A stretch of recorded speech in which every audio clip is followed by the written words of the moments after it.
이 ARS는 뭐냐면은 난 회생 신청을 하지만 개시 결정을 받고 싶지는 않다는 겁니다. 내가 지금 채권자하고 사이에 협상만 완료되면 회생 신청을 안 할 수도 있는데 그 협상이 잘 안 된다. 만약에 안 된다 하면은 채무 변제 기한이 도래해서 기한을 넘게 되면은 강제 집행이나 그런 걸 당할 수가 있겠죠. 그러니까 일단 회생 신청을 하고 내가 이 채권자와 협상이 다 되면 개시 결정을 하지 않고 취하를 하겠다. 받지 않고 개시 결정을 받지 않고 취하하겠다는 겁니다.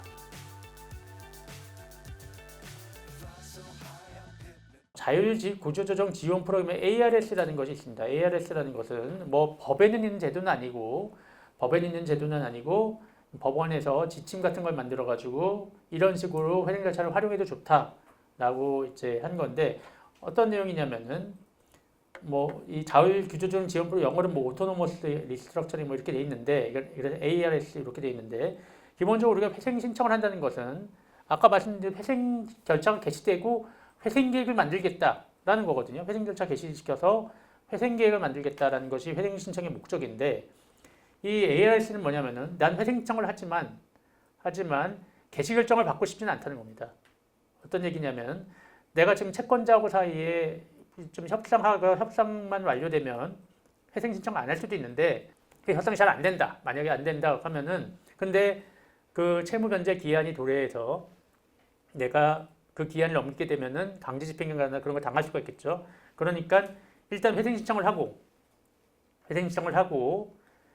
그 내가 이 채권자와 협상이 다 되면 그러면은 개시 결정을 하지 않고 취하를 하겠다. 받지 않고 개시 결정을 받지 않고 취하하겠다는 겁니다. 만약에 정상적이라면 이렇게 회생 신청을 하고 이 회생 신청은 개시 결정을 해달라는 거죠.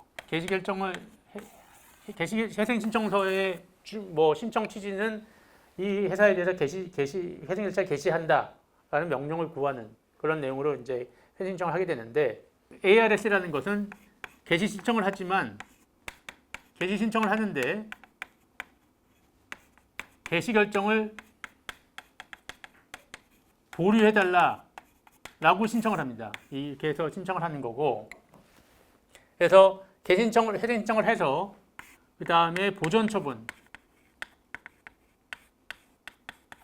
포괄적 금지 명령을 통해서 채권 채무 관계를 일단 동결시켜 놔서 자기한테 강제 집행을 못하도록 만들어 놓은 다음에 그다음에 그 사이에 시간을 벌어서 채권자들하고 협상을 하겠다.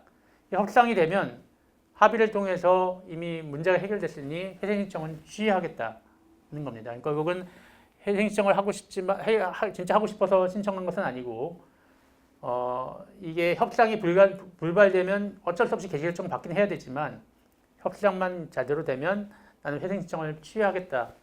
이런 것이 바로 ARS라고 할 수가 있습니다.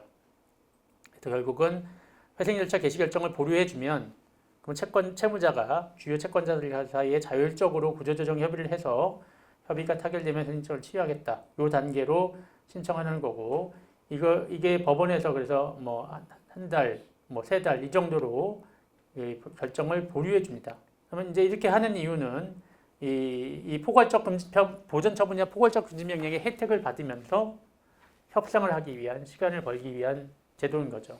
그래서 법원에서도 이 가급적이면은 뭐 회생 신청 들어오지 않는다면 더 좋은 거기 때문에 이런 식으로 도와주겠다. 그러니까 ARS를 위해서도 회생 신청을 많이 활용을 해라. ARS의 방법으로도 활용을 하라 이런 얘기입니다. 그래서 자세한 얘기는 참고로 한번 해주시고